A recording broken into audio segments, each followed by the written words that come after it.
y de los señores senadores. Honorable Asamblea, conforme al registro de asistencia se han acreditado 75 ciudadanos senadores. En consecuencia, hay quórum, señor presidente. Se abre la sesión del jueves 8 de febrero correspondiente al segundo periodo ordinario de sesiones del tercer año de ejercicio de la 63ª legislatura. El orden del día está disponible en el monitor de sus escaños, con lo cual se informa de los asuntos que corresponden a la agenda del día de hoy. El acta de la sesión anterior se encuentra publicada en la Gaceta de este día. En consecuencia, consulte la Secretaría a la Asamblea en votación económica si es de aprobarse. Consulto a la Asamblea en votación económica si se aprueba el acta referida. Quienes estén porque se apruebe, favor de levantar la mano. Quienes estén porque se rechace, favor de levantar la mano. Aprobada el acta, señor presidente. Gracias, senador secretario. Pasamos al siguiente asunto. Se recibieron las siguientes comunicaciones. Una de la Comisión Jurisdiccional, con la que remite su programa anual de trabajo del tercer año de ejercicio de la actual legislatura. Una del senador Héctor Larios Córdoba, con la que remite su informe de actividades en la cuarta parte de la sesión ordinaria de la Asamblea Parlamentaria del Consejo de Europa, celebrada del 9 al 13 de octubre de 2017 en Estrasburgo, Francia.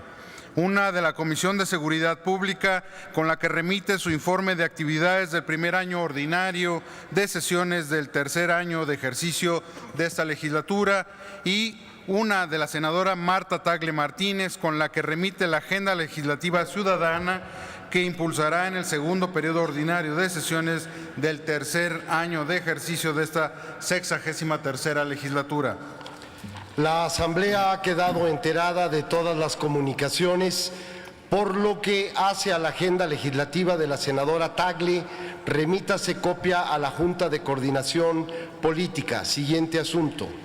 Se recibió también una comunicación de la senadora Marta Tagle Martínez, por la que informa que el 7 de febrero del año en curso se llevó a cabo una conferencia de prensa con el colectivo Medios Libres y con expertos, medios de comunicación y periodistas que suscribieron el documento Bases Mínimas para la Regulación de la Publicidad Oficial, en el que exhortan al Congreso a cumplir con la obligación constitucional señalada en la sentencia de la Suprema Corte de Justicia de la Nación de regular la publicidad oficial. Remítase dicha documentación a las comisiones de Gobernación, de Radio, Televisión y Cinematografía, de Estudios Legislativos Primera y de Estudios Legislativos Segunda. Solicito a la Secretaría de Cuenta, con la documentación que nos remite la Comisión de Administración del Senado de la República.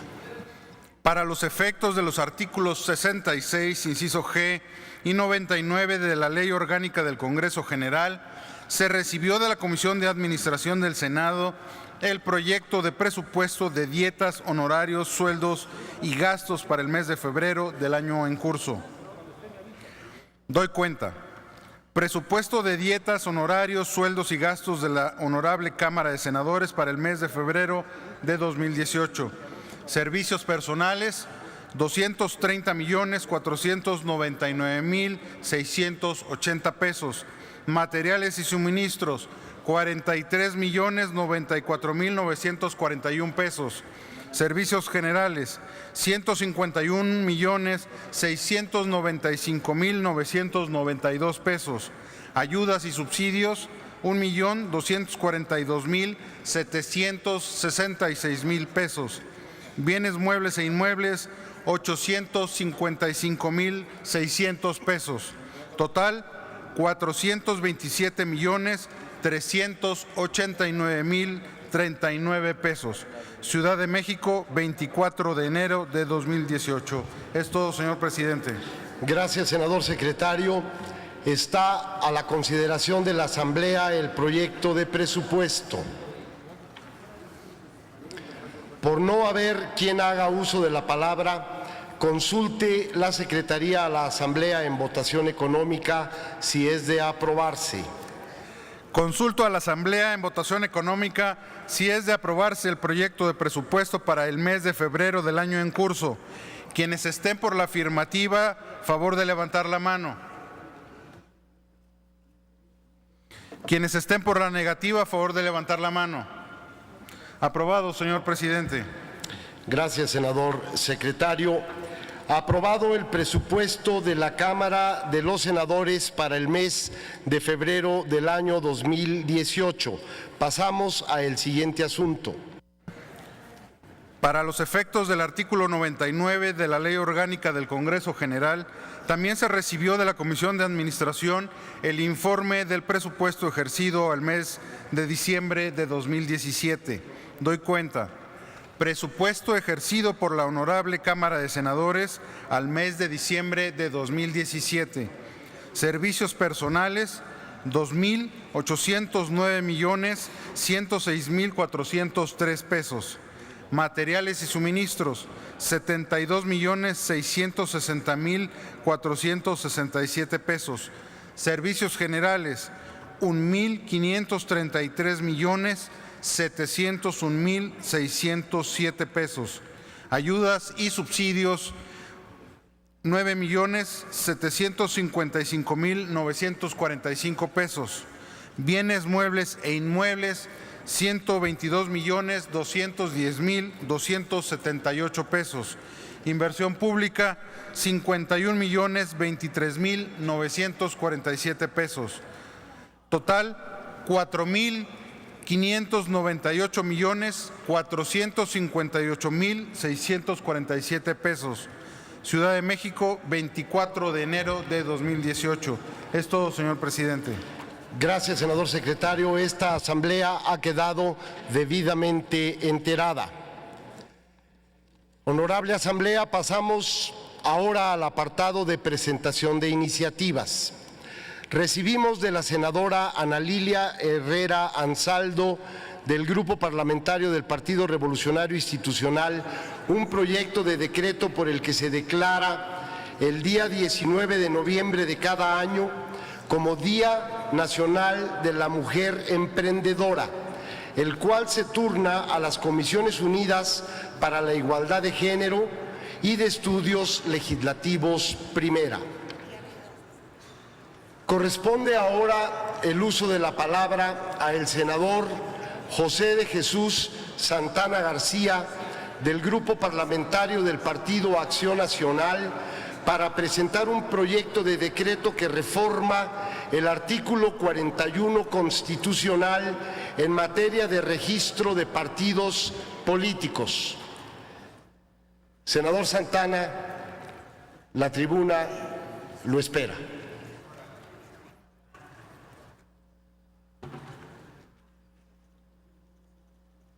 Muchas gracias, señor presidente.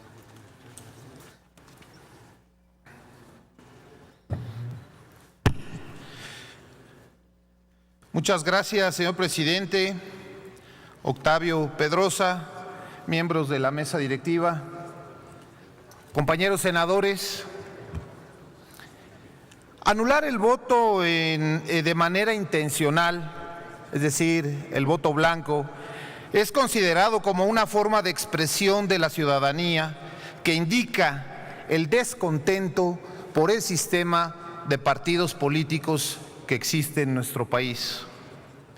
De acuerdo con la ley electoral, la votación efectiva es la que resulta de total de votos emitidos, menos los votos nulos, menos los votos de los partidos que no alcanzan el 3% y los votos a candidatos no registrados. Los recursos y derechos de los partidos se dividen entre los votos que recibió cada instituto político o cada candidato independiente. Esta fórmula tiene tres importantes consecuencias. La primera de ellas, los votos nulos no cuentan para quitar prerrogativas a los partidos. Al contrario, cuantos más votos nulos resulten, menos será el porcentaje de los votos que adquieran los partidos y candidatos participantes. Una elección tiene validez aunque haya un solo voto válido a favor de un solo partido o candidato. Anular el voto no tiene actualmente consecuencias negativas sobre la validez de la elección, dado que no hay supuestos legales al respecto.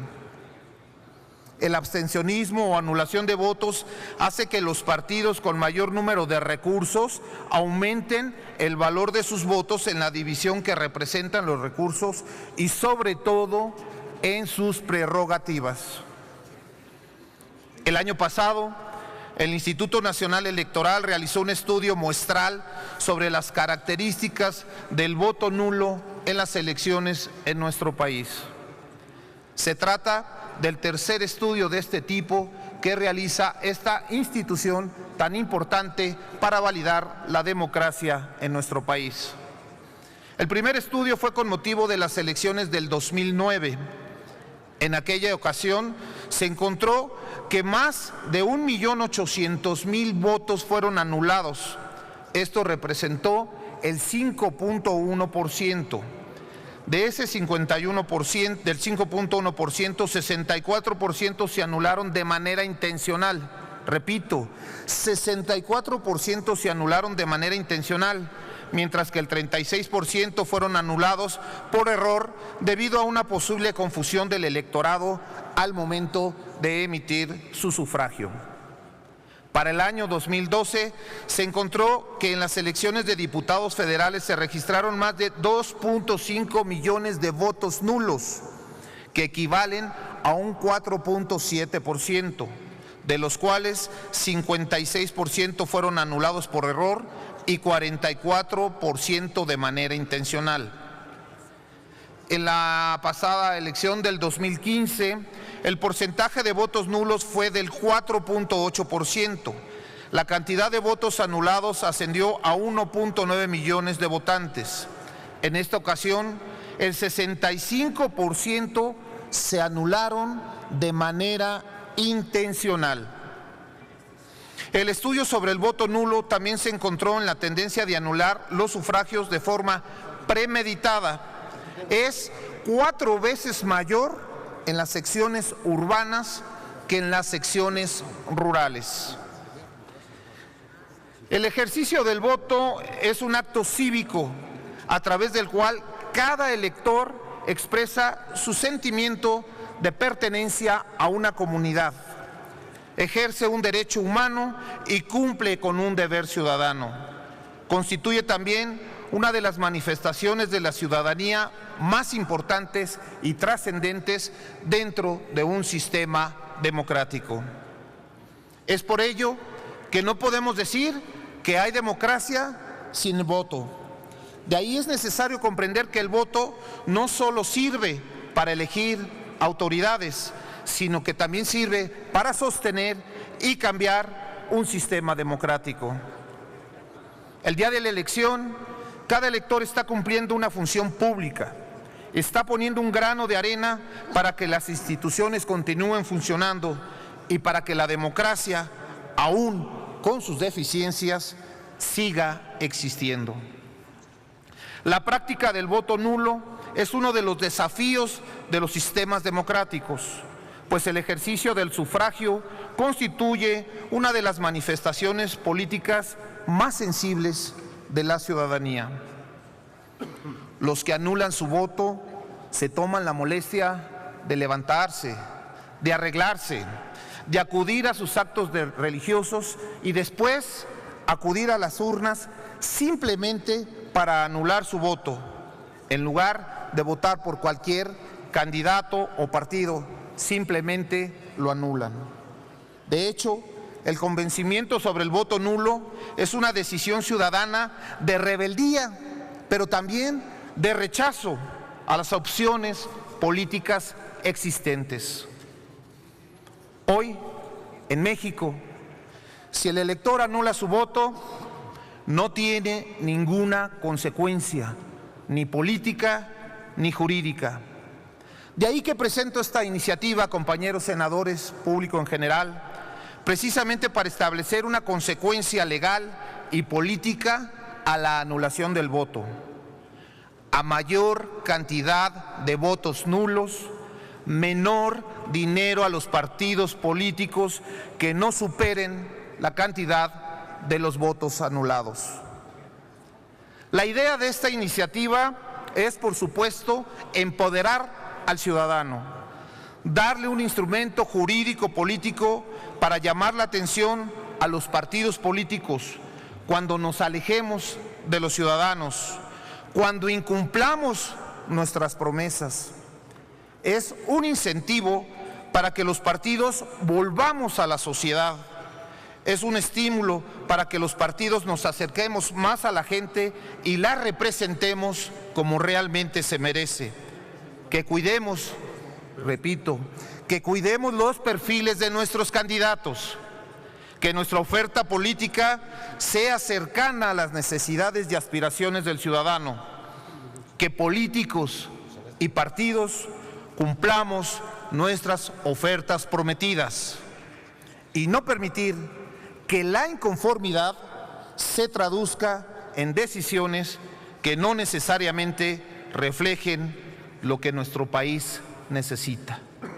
Empoderar al ciudadano a través de darle un valor a la anulación de su voto, lo que es conocido en países como España, como Colombia, donde ya se practica el voto blanco, nos va a llevar a todos los partidos políticos a buscar, a cumplirle más a la ciudadanía y tener mejores ofertas, pero también mejores candidatos. Ojalá y esta iniciativa en las comisiones correspondientes, la de puntos constitucionales, ya que es una reforma constitucional al artículo 45, tengan a bien de poderle dar entrada para que la misma pueda ser convalidada, en su caso, por los congresos de los estados y la Cámara de Diputados. Por su atención, compañeros senadores, agradezco mucho.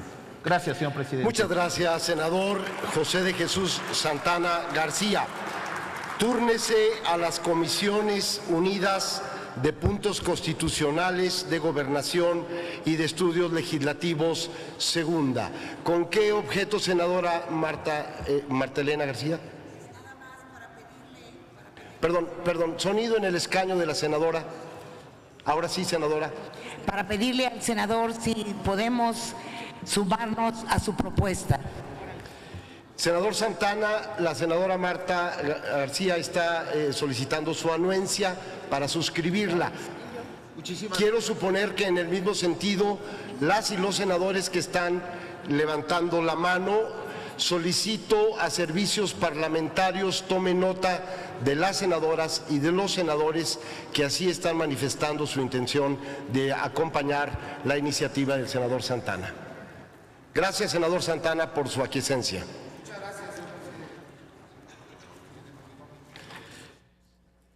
La mesa directiva del Senado de la República da la más cordial bienvenida a un grupo de alumnos de la Escuela de Estudios Políticos y Liderazgo Juvenil del Estado de Aguascalientes, invitados por los senadores Fernando Herrera Ávila y el senador Jesús Santana, con la finalidad de presenciar el debate legislativo de esta asamblea. Sean ustedes bienvenidos.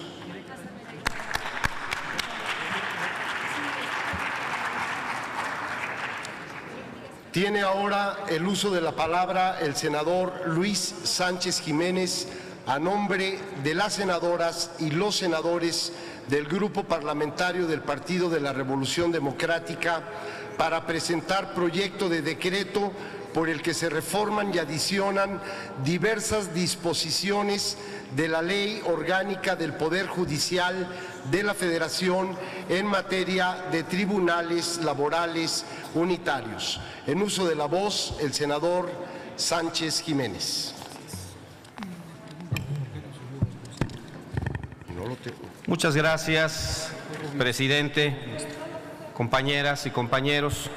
Si me permite, presidente, saludar también la presencia de integrantes de la Unión Nacional de Trabajadores que nos acompañan aquí en el recinto para ser testigos de la presentación de esta iniciativa, a los cuales, por supuesto, le doy las gracias por estar con nosotros. Compañeras y compañeros, el pasado 24 de febrero, hace casi un año, fue un día de triunfo para la clase trabajadora en México. Ese día simbólico de por sí, se promulgó la reforma laboral más importante de los últimos 100 años en México en el área de derecho colectivo del trabajo. Esta reforma centraliza el registro y verificación de la representatividad de los sindicatos de todo el país en un único organismo descentralizado y autónomo de la Secretaría del Trabajo en el orden federal. Para la justicia individual del trabajo, la reforma significó reasignar la jurisdicción de primera instancia sobre los conflictos de las juntas de conciliación y arbitraje que pertenecen a los poderes ejecutivos federal y estatales a los poderes judiciales de las mismas entidades. Además, la reforma crea una etapa conciliatoria obligatoria y la asigna a centros de conciliación federal y estatales con carácter autónomo que deberán certificar haber agotado la etapa conciliatoria antes de que cualquier parte pueda iniciar una demanda. Las instituciones nuevas más importantes creadas por esta reforma respecto a la justicia laboral individual son entonces los centros de conciliación. Estas instancias tendrán un papel clave en el éxito de esta reforma. Si bien la reforma legal del 2012 agregó la obligación del patrón de hacer conocer el contrato a sus trabajadores, se sigue dejando ausente a los trabajadores de los momentos clave de la negociación colectiva: la elaboración, revisión, firma y depósito del contrato colectivo. Debemos reconocer que en el esquema actual es inexistente en la mayoría de los casos, lo cual ha dado pie a la negociación colectiva recaiga únicamente en el empleador, decidiendo qué sindicato será el titular del contrato colectivo de trabajo, lo cual impide que los trabajadores se organicen de manera auténtica. La precarización del trabajo y la mala práctica sindical que propicia la legislación actual son causas de la saturación de las juntas de conciliación y arbitraje y, por tanto, del rezago de la justicia cotidiana laboral. Al no existir negociación colectiva, resulta imposible prevenir conflictos y juicios, pues en la fuente de trabajo solo existe la voz del patrón. Así, la mayoría de los conflictos terminan en las juntas, con la consecuente saturación de estas. El pasado 24 de febrero del 2017, hace casi un año, se publicó en el Diario Oficial de la Federación una reforma a los artículos 123 apartado A y 107 de nuestra Constitución que ordena la extinción de las juntas de conciliación y arbitraje, creando así los tribunales laborales integrados al Poder Judicial de la Federación y de las entidades federativas, la facultad de impartir justicia laboral desde tribunales jurisdiccionales especializados. Por tal motivo, la Unión Nacional de Trabajadores, la ONT, elaboró dos iniciativas, una que reforma la Ley Federal del Trabajo y que el Grupo Parlamentario del PRD ante el Senado de la República presentó en el pasado periodo, en el mes de diciembre, y otra que reforma y adiciona la Ley Orgánica del Poder Judicial de la Federación para crear los tribunales unitarios de circuito en materia laboral que el Grupo Parlamentario del Partido de la Revolución Democrática en la Cámara de Senadores presenta hoy bajo los siguientes argumentos. Es necesario reformar y adicionar diversas disposiciones a la Ley Orgánica del Poder Judicial de la Federación para dar certidumbre a los organismos impartidores de justicia en materia laboral, ya que el no contar con las adecuaciones necesarias representaría una violación a los principios de certeza jurídica y acceso a la justicia en materia laboral. Sin certeza jurídica y acceso a la justicia no es posible concebir el Estado de Derecho. Este derecho se encuentra protegido por los artículos 8 y 25 de la Convención Americana sobre Derechos Humanos, así como el artículo 14 del Pacto Internacional de Derechos Civiles y Políticos y 16 y 17 constitucionales, así como al reformado artículo 123. En un Estado de Derecho es indispensable el tener las leyes que sean necesarias para el correcto funcionamiento de los órganos estatales. Asimismo, al ser el Estado el único facultado para la impartición de justicia, es su obligación legislar en todo lo necesario para no dejar en estado de indefensión e incertidumbre a los gobernados. En la presente iniciativa se plantean reformar y adicionar diversas disposiciones a la Ley Orgánica del Poder Judicial de la Federación para dar cumplimiento a ese decreto del 24 de febrero del año pasado, en el cual se abarcan los contenidos contemplados en los artículos 123 apartado A, así como en los artículos 94 y 97 de la Constitución Política de los Estados Unidos Mexicanos. Por ello, se plantea el establecimiento de bases para la creación y el funcionamiento de los tribunales laborales unitarios de circuito con las correspondientes adiciones y derogaciones al articulado de la Ley Orgánica del Poder Judicial de la Federación, de manera que se propone la reforma de 4 artículos y la adición de un capítulo 2 bis al artículo 3 y un artículo bis. Se establece que estos tribunales deberán ser de carácter unitario, encabezados por magistrados titulares en cada uno de ellos, dotados de la debida estructura, con secretariado especializado y suficiente personal de apoyo, todos debidamente capacitados para aplicar con diligencia y debido conocimiento la impartición de justicia laboral a cada caso concreto, establecida en el apartado 123, en el artículo 123, apartado A de nuestra Constitución.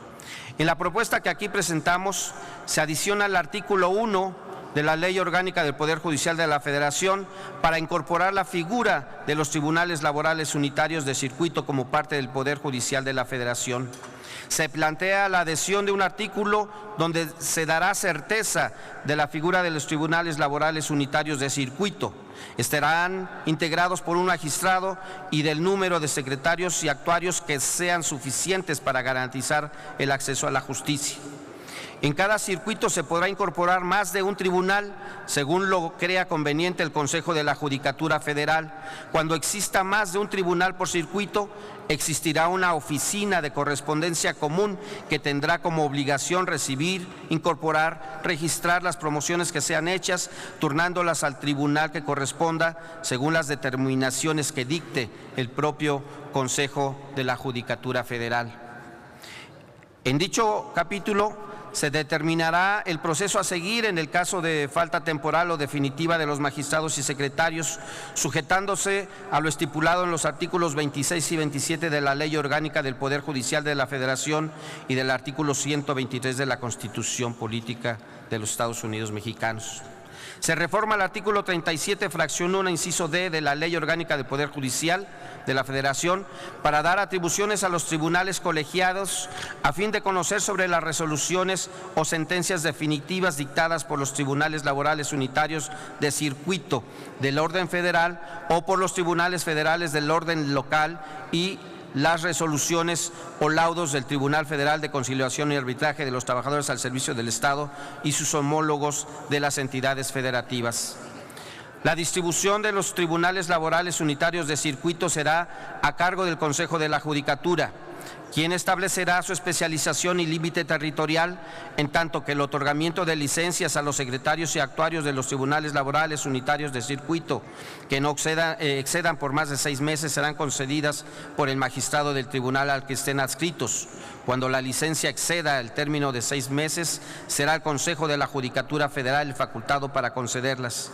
Las licencias de los empleados de los tribunales unitarios de circuito serán concedidas por el titular del tribunal al que estén adscritos.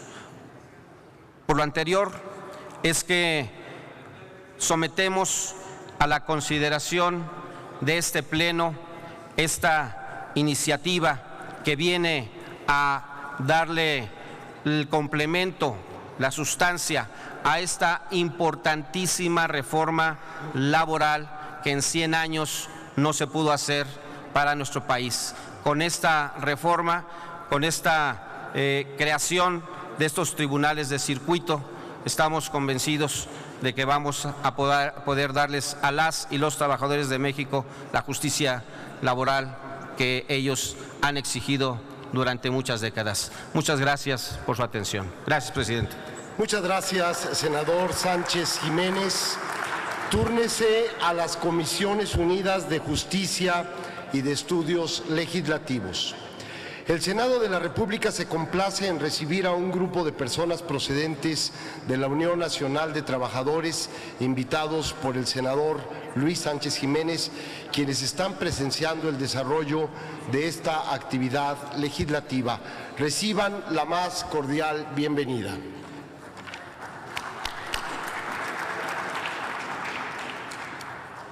Corresponde ahora el uso de la tribuna al senador Miguel Barbosa Huerta, del Grupo Parlamentario del Partido del Trabajo, para presentar un proyecto de decreto por el que se expide la Ley Federal de Remuneraciones de los servidores públicos y se adiciona el Código Penal Federal con un artículo 117 bis. Gracias, presidente. Gracias, senadoras, senadores. Pretendo presentar dos iniciativas de ley, si me lo permite la mesa directiva, en una sola intervención. Y en este último día de mi trabajo legislativo quise dejar esta constancia de propuesta de nuestro trabajo, del trabajo legislativo.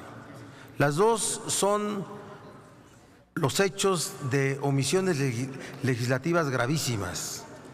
La iniciativa de Ley Federal de Remuneraciones de los Servidores Públicos, que debió haber sido aprobada dentro de los 180 días a la reforma constitucional al artículo 127 de nuestra Carta Magna, que fue publicada en febrero de 2009, tiene más de 8 años que el Congreso y sus cámaras incurrieron en esta omisión. Y la segunda, la iniciativa de Ley General de Propaganda Oficial, que también fue un caso de omisión legislativa. Esta omisión corresponde al segundo periodo del segundo año legislativo de la primera legislatura de este Senado, cuando reformas al párrafo octavo del artículo 134 establecieron normar la difusión de propaganda que realizan los entes públicos regulados con el fin que establece el artículo 134 en su párrafo décimo. Se tiene que garantizar que la propaganda gubernamental tenga características específicas, ser institucional y con fines informativos, educativos y de orientación social, nunca con fines electorales, como ha sido la realidad con la que se gastan miles de millones de pesos desde los gobiernos federal y estatales y hasta municipales, que tienen propósitos de generar clientelismo político, percepción social de un trabajo a veces inexistente, pero desde luego orientada a fines electorales.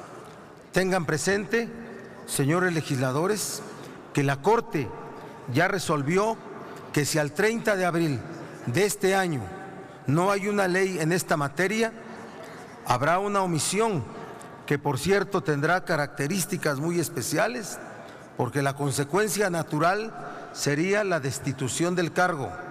¿De quién? Me pregunto, ¿de quién? ¿De quienes dirigen el Congreso o de los integrantes de las cámaras del Congreso? Ese es un asunto que está sin una definición y sin ninguna orientación. Por eso este es de los temas obligados que ustedes tienen que resolver. Dejo mi propuesta para ser evaluada, para ser analizada y, si es útil, que les sirva para este cumplimiento de esta labor legislativa. La segunda es la regulación que establece el artículo 134, todo un régimen para regular, normar las remuneraciones que reciben los servidores públicos. Allá en el 2008, se hizo una gran reforma de este régimen regulatorio de remuneraciones de servidores públicos. ¿Por qué no se resolvió esta ley secundaria? Sin duda, porque no hubo una visión de que esto fuera algo importante.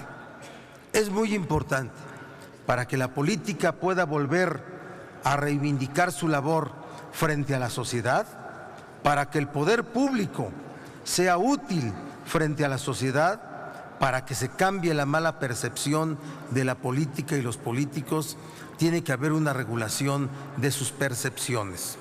Ahí está también una propuesta para ustedes, la dejo, ya no estaré para poder participar en el debate de estas dos propuestas, pero dejo mi reflexión para que ustedes las vean y si les son útiles las tomen. Les agradezco a todos. Esta es mi última participación como senador de la República en lo que refiere a propuestas legislativas. Gracias y buenos días. Muchas gracias, senador Barbosa Huerta. El senador Barbosa ha presentado dos iniciativas. Daremos turno a las iniciativas presentadas de la siguiente forma. El proyecto de decreto por el que se expide la Ley Federal de Remuneraciones de los Servidores Públicos y que adiciona el Código Penal Federal con un artículo 117 bis se turna a las Comisiones Unidas de Gobernación y de Estudios Legislativos segunda. Y por otro lado, el proyecto de decreto por el que se expide la Ley General de Propaganda Oficial se turna a las Comisiones Unidas de Gobernación, de Radio, Televisión y Cinematografía y de Estudios Legislativos primera. Sonido en el escaño del senador Héctor Flores. ¿Con qué objeto, señor senador? Gracias, señor vicepresidente. Para consultarle al senador Barbosa si me permite adherirme a su iniciativa. ¿A ambas o alguna en particular? A las dos. Senador Barbosa, ¿es usted anuente para que se suscriba, acompañe sus iniciativas del senador Flores? En el mismo sentido, senadora Calderón, en el mismo sentido, senador López Brito, solicito a Servicios Parlamentarios tome nota de las senadoras y de los senadores que han solicitado suscribir las iniciativas presentadas por el senador Barbosa. Muchas gracias. Enseguida tiene el uso de la palabra el senador Benjamín Robles Montoya, del Grupo Parlamentario del Partido del Trabajo, para presentar un proyecto de decreto por el que se expide una nueva Ley General de Sociedades Cooperativas. En uso de la tribuna, el senador Benjamín Robles Montoya.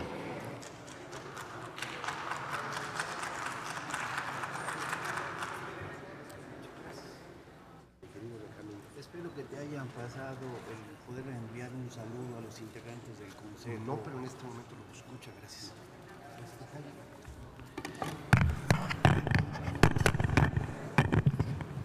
Compañeras y compañeros, muy buenos días. Es para mí un gran honor estar aquí ante ustedes presentando a nombre del Consejo Superior del Cooperativismo, cuyos integrantes se encuentran aquí presentes, esta iniciativa con proyecto de decreto por la que se expide una nueva Ley General de Sociedades Cooperativas. El desarrollo del cooperativismo ha sido incesante, ha sido intenso en las últimas 3 décadas. Ha tenido avances visiblemente positivos en inversión, empleos, en ingresos, en más de 100 países. Miren este dato. Actualmente, el 14.3% de la población mundial, es decir, alrededor de 7,000 millones de personas trabaja en una organización cooperativa y mutualista que atiende diversas necesidades económicas, sociales y culturales. Las cooperativas en el mundo contribuyen de forma determinante a un desarrollo económico integral, pues la riqueza que se genera se distribuye entre los cooperativistas de una manera más equitativa, multiplicando significativamente el número de empleos y generando importantes ahorros para las economías de las familias. Se trata, pues, compañeras y compañeros, de un modelo de desarrollo económico y social más justo, porque las responsabilidades y los beneficios se reparten de manera democrática y con criterios de solidaridad y generosidad humanas.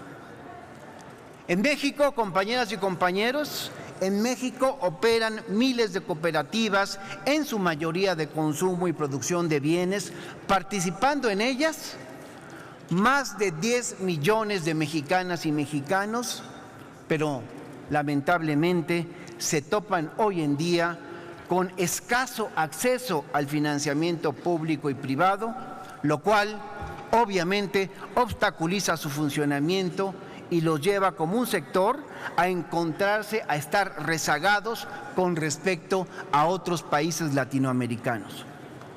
Y aunque ciertamente no se tienen cifras sobre la contribución de las cooperativas al PIB de México, se ha podido medir que en 17 de las 32 entidades del país existen 200 instituciones autogestionarias que muestran un peso relativo de importancia en el desarrollo regional.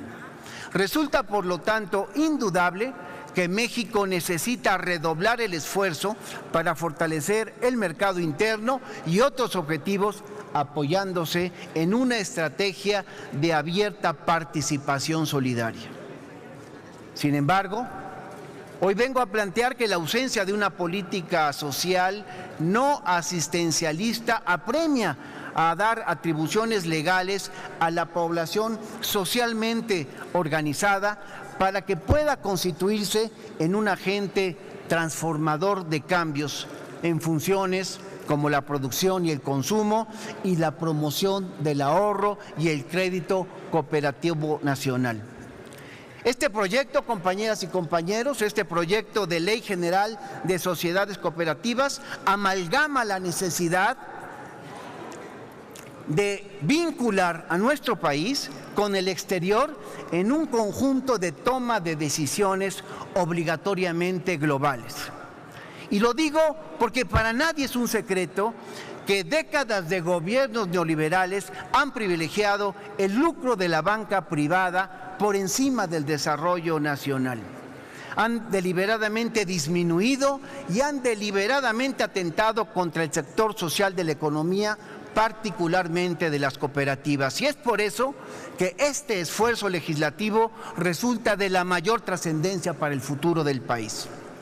Compañeras, compañeros, la legislación mexicana de 1994 y sus reformas posteriores han avanzado de manera sistemática en la norma institucional y en la definición del modelo cooperativo, pero sin abandonar una visión netamente mercantil y sin dotar de los instrumentos necesarios para que las cooperativas se conviertan en impulsoras del desarrollo regional.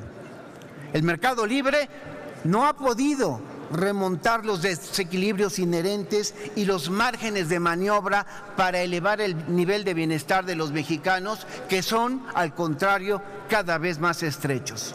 Y nosotros lo que estamos haciendo aquí es proponer un giro. Hay que apoyar la economía social, porque la economía de mercado es favorecida donde hay un tejido estable, donde hay una sociedad sólida, una sociedad como la que hoy tenemos en México no tiene esas características tan vulnerable y tan desigual.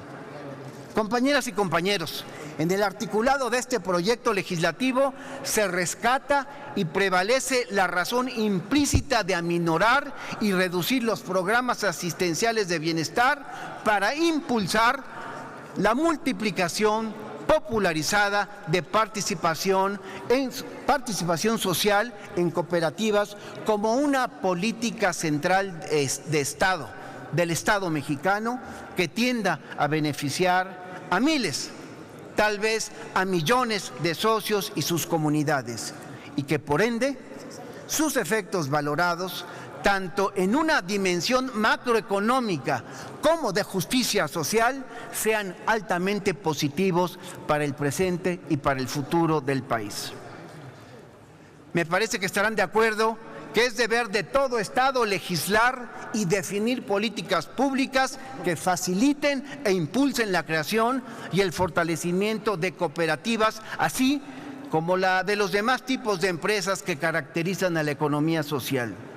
Por eso planteo que esta estrategia social no solamente protege las fuentes de empleo existentes y facilita la creación de nuevas, incrementando la demanda de bienes y servicios, fortaleciendo los mercados internos, sino que además, compañeras y compañeros, y muy especialmente, genera formas autogestivas de producción, de consumo y financiamiento, factores hoy en día tan esenciales en una época en que los recursos son limitados y deben usarse con inteligencia y mesura.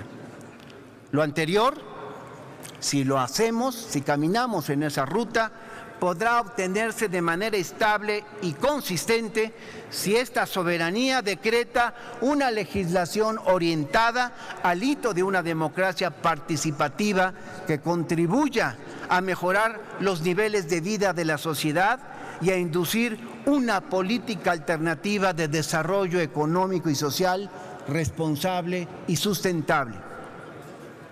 Concluyo, senador presidente, compañeras y compañeros legisladores.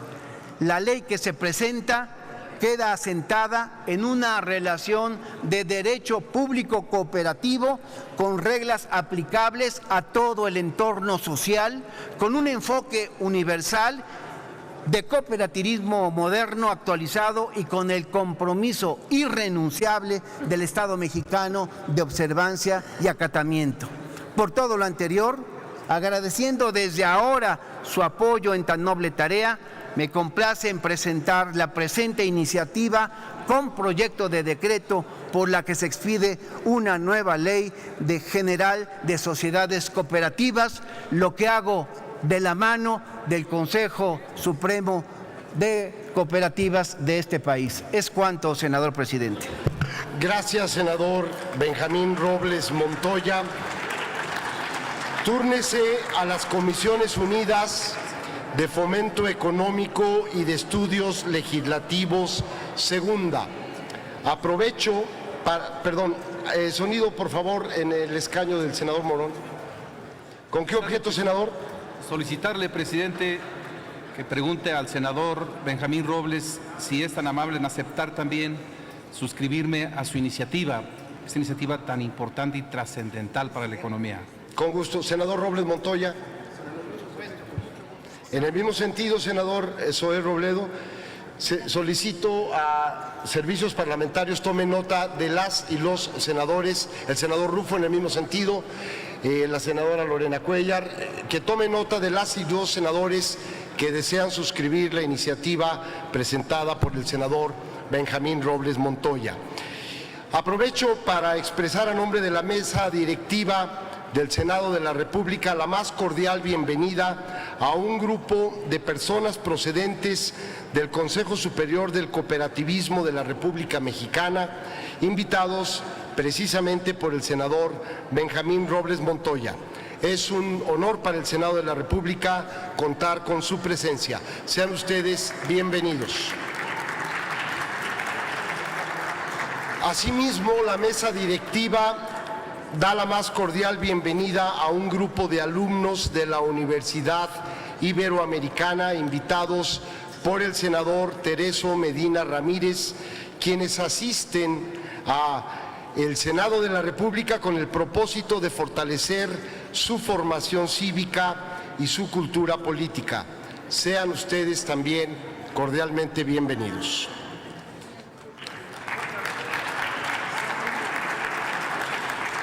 Se concede ahora el uso de la tribuna a la senadora Lorena Cuéllar Cisneros del Grupo Parlamentario del Partido del Trabajo para presentar un proyecto de decreto por el que se adicionan diversas fracciones del artículo 7 de la Ley Federal de Fomento a la Microindustria y a la Actividad Artesanal en materia de Programa Nacional de Fomento. En uso de la tribuna, la senadora Lorena Cuéllar Cisneros. Con su permiso, señor presidente. Compañeras y compañeros senadores, la presente iniciativa tiene como objetivo establecer dentro de las facultades de la Secretaría de Economía la creación del Programa Nacional de Fomento y Rescate de la Industria Artesanal, a efecto de fomentar la creación de políticas para la conservación de oficios artesanales sobre el eje de la capacitación, cadenas de comercialización y derechos de autor. A finales del año 2013, distintos investigadores, organizaciones sociales y principalmente artesanos independientes, con el apoyo del Instituto de Investigaciones Jurídicas de la UNAM, llevaron a cabo el seminario Retos para el reconocimiento de las artesanías y los derechos bioculturales, en donde se puso de manifiesto la necesidad de un marco jurídico para proteger a los artesanos en cuanto a derechos de propiedad intelectual y la ausencia de un programa que coordine políticas de preservación y fomento que vaya más allá de los estímulos compra-venta. Esto es importante, pues nuestro país cuenta con una significativa diversidad cultural, misma que tiene como efecto una inmensa riqueza artesanal que requiere ser reconocida en múltiples aspectos sociales, económicos y culturales. Las artesanías sustentan el desarrollo de muchos pueblos y comunidades en donde el conocimiento tradicional se transmite de generación en generación. En opinión de especialistas del Instituto Nacional del Derecho de Autor, no existe una protección legal para las obras del arte popular ni para las manifestaciones primigenias que no tienen un autor identificable. En consecuencia, dentro de las distintas acciones que pueden llevarse a cabo para proteger el espectro artesanal, se encuentran, además de la protección de derechos de autor, el desarrollo de medidas institucionales para orientar políticas y programas de fortalecimiento al sector.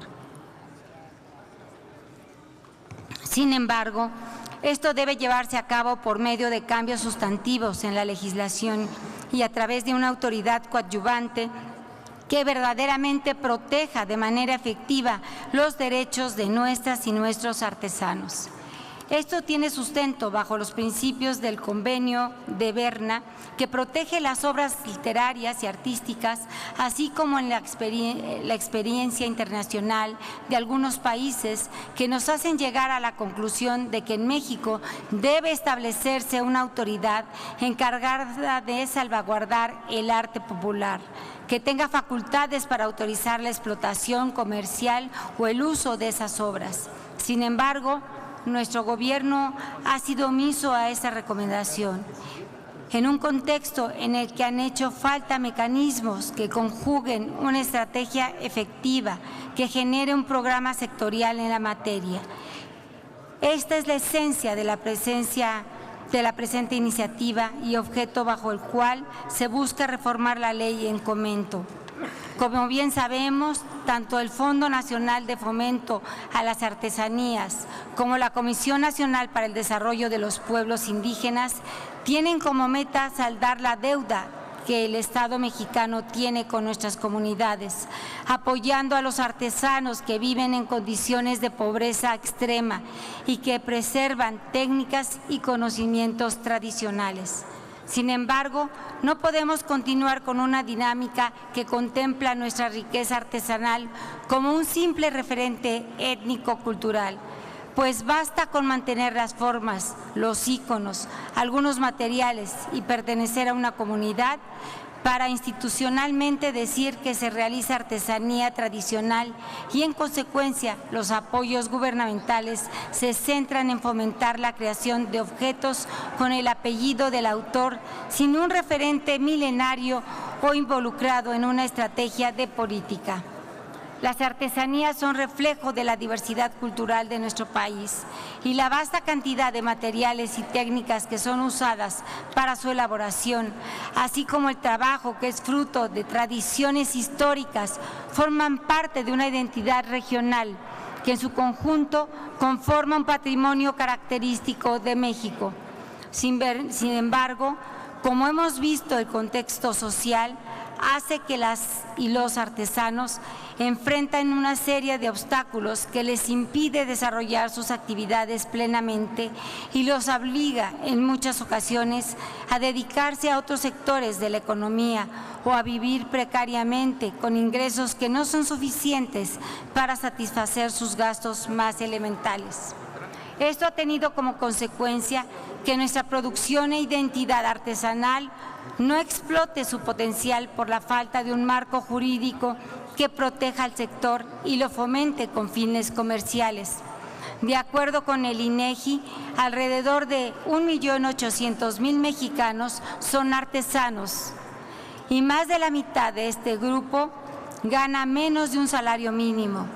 Datos de este mismo organismo muestran que la cantidad de apoyos entregados por el gobierno federal han disminuido significativamente y existe un gran número de estas personas que se encuentran subocupadas o que están en la necesidad de realizar otras actividades que les remuneren más recursos económicos.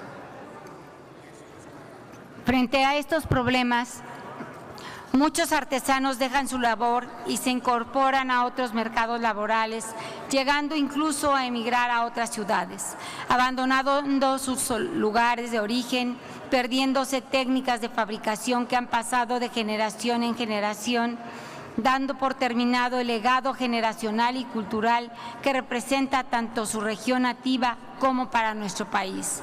Es necesario fortalecer nuestra legislación para que las y los artesanos sean eje en el debate y pueda garantizarse que lleven a cabo sus actividades gozando en condiciones que les permita vivir con dignidad y obtener ingresos suficientes, a la par que promueva la conservación del patrimonio nacional, las tradiciones y la cultura de nuestro país. Fortalecer al sector y empoderar a las personas involucradas constituye una de las deudas históricas que nuestro país debe atender para garantizar que nuestros artesanos vivan plenamente y desarrollen sus actividades con estímulos que les permitan crecer y mejorar su calidad de vida sin dejar de producir estos artículos invaluables para nuestra cultura mexicana. Es cuanto, señor presidente.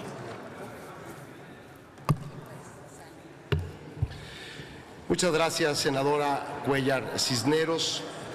Túrnese a las Comisiones Unidas de Desarrollo Social y de Estudios Legislativos.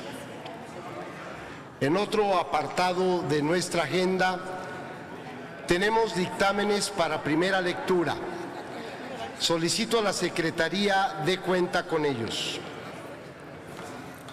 Tenemos los siguientes dictámenes para primera lectura. Uno, de las Comisiones Unidas de Relaciones Exteriores y de Marina, con proyecto de decreto por el que se concede autorización al presidente de los Estados Unidos mexicanos para permitir la salida de elementos de la Armada de México fuera de los límites del país para que realicen a bordo del buque escuela velero ARM Cuauhtémoc el crucero de instrucción Velas Latinoamérica 2018 en el periodo del 11 de febrero al 1 de septiembre de 2018 y participen en los eventos conmemorativos del 50 aniversario de los Juegos Olímpicos de 1968 en el periodo del 2 al 15 de septiembre en La Habana, Cuba, retornando a su puerto base Acapulco, Guerrero, el día 12 de octubre de 2018. 1. de las Comisiones Unidas de Fomento Económico y de Estudios Legislativos, primera, con proyecto de decreto que reforma y adiciona diversas disposiciones de la Ley de Sociedades de Solidaridad Social, y uno, de las Comisiones Unidas de Comunicaciones y Transportes y de Estudios Legislativos, con proyecto de decreto por el que se reforma el artículo 46 de la Ley Reglamentaria del Servicio Ferroviario. Son todos los dictámenes, señor presidente. Gracias, senador secretario. Debido a que se encuentran publicados en la Gaceta y con fundamento en lo dispuesto por los artículos 193 y 195 del reglamento, quedan de primera lectura. Informo a esta soberanía que recibimos una comunicación suscrita por el senador Miguel Barbosa Huerta, por el que se solicita licencia para separarse de sus funciones legislativas. Dé lectura la Secretaría a esta solicitud. Doy lectura. Senador Ernesto Cordero Arroyo, presidente de la Mesa Directiva del Senado de la República, presente. Por este medio y con fundamento en lo dispuesto en los artículos 8º, fracción 13ª, 11, 12 y 13, fracción 5ª del Reglamento del Senado de la República, pido someta a consideración del Pleno de esta Cámara Alta mi solicitud de licencia para separarme del cargo de senador de la República con efectos a partir del 8 de febrero próximo. Con la finalidad de dar trámite a la presente petición, le solicito tenga a bien dar cuenta con la misma al Pleno Senatorial en la sesión ordinaria del referido 8 de febrero de 2018. En consecuencia, y con fundamento en el artículo 14, numeral 1 del mismo reglamento del Senado, una vez aprobada la presente solicitud de licencia, le pido se sirva a convocar a mi suplente para que rinda la protesta constitucional correspondiente. Atentamente, Miguel Barbosa Huerta. A solicitud del propio senador Miguel Barbosa, haremos una modificación a la agenda, senador, si me lo permite. Vamos a proceder a continuar con el trámite de la autorización que debe de darse por esta soberanía respecto a la autorización de las Comisiones Unidas de Relaciones Exteriores y Marina para la salida de elementos de la Armada de México, y enseguida continuaremos con el trámite procesal de su solicitud de licencia. Hace unos minutos se dio la primera lectura al dictamen de las Comisiones Unidas de Relaciones Exteriores y de Marina con proyecto de decreto por el que se concede autorización al presidente de los Estados Unidos mexicanos para permitir la salida de elementos de la Armada de México fuera de los límites del país para que realicen a bordo del buque escuela velero Cuauhtémoc el crucero de instrucción Velas Latinoamérica 2018 y participen en los eventos conmemorativos del 50 aniversario de los Juegos Olímpicos de 1968 en La Habana, Cuba. Consulte la Secretaría a la Asamblea en votación económica si es de autorizarse que se dispense la segunda lectura del dictamen y se ponga a discusión de inmediato. Consulto a la Asamblea en votación económica, se autoriza que se dispense la segunda lectura del anterior dictamen. Quienes estén por la afirmativa, sírvanse manifestarlo levantando la mano. Quienes estén por la negativa, a favor de levantar la mano. Sí se dispensa la segunda lectura, señor presidente. Gracias, senador secretario. Está a discusión en lo general.